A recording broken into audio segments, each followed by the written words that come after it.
étais prête à tout perdre.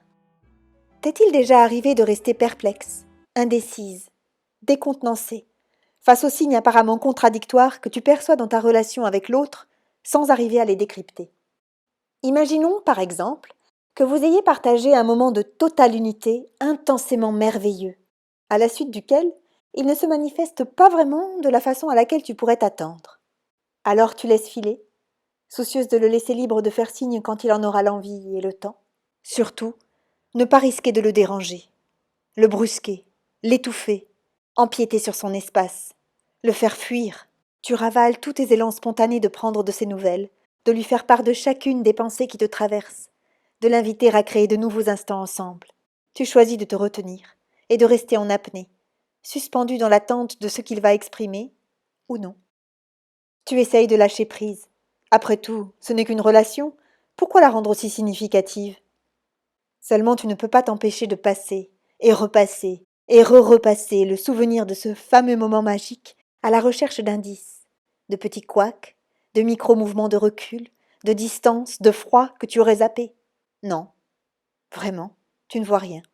Tout était léger, évident, fluide, facile et tellement délicieux. L'énergie ne ment pas. Vous sembliez vraiment sur la même longueur d'onde. Ah!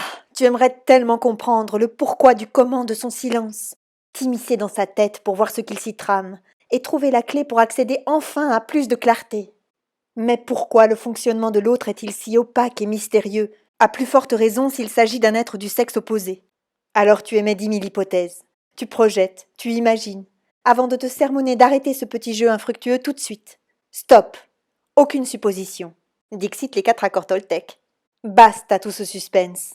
Quand à force de rester dans l'expectative sans savoir sur quel pied danser, tu finis par ne plus en pouvoir de retenir ton souffle. Tu te sens au bord de l'implosion. Tu réalises que ça suffit. Tu ne vas pas retomber une énième fois dans le piège de te mettre en sourdine, sous prétexte de respecter la liberté et le bien-être de l'autre. Tu as déjà donné, et tu as pu expérimenter à quel point ce n'était absolument pas générateur. D'autant plus que tu es convaincu que c'est à toi de créer ta vie, de provoquer des occasions de vivre de la magie, et donc d'agir. Bon, mais alors, qu'est-ce que tu attends? Vas-y, fonce! Oui, mais et si... Et si quoi? Qu'est-ce qui te retient? Et voilà, toute la ribambelle du doute qui rapplique. Et si je suis complètement à côté de la plaque? Et si, en fait, ça ne lui a pas plu? Et s'il n'a pas envie? Et s'il est trop occupé? Et s'il me trouve trop insistante? Et si, et si, et si? Voici à quoi ressemblait le parcours tout en montagne russe et tergiversations, en mode j'y vais pas, dans lequel je tournais en boucle ces derniers temps.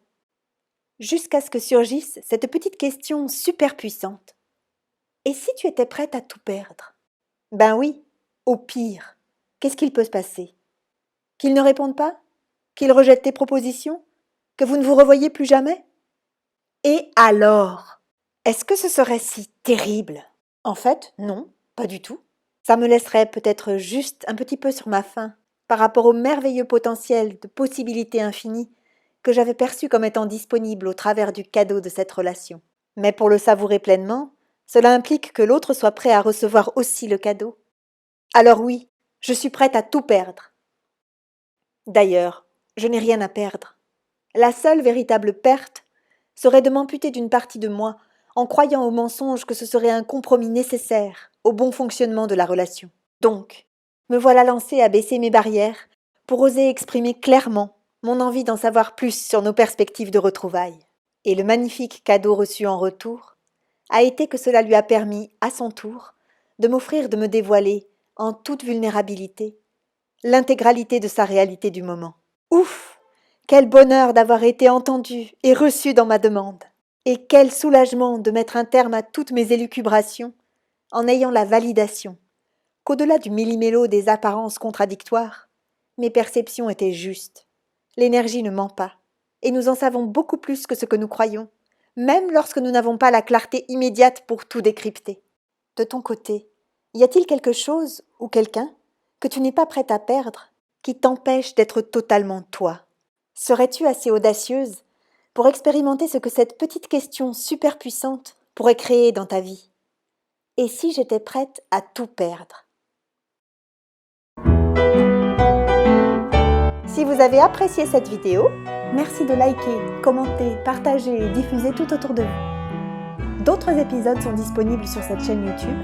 Je vous invite à les découvrir et à vous abonner pour être sûr de ne pas rater le prochain. J'aurai également beaucoup de plaisir à vous retrouver sur mes pages Facebook, Anne César et l'audace d'être soi. À très bientôt!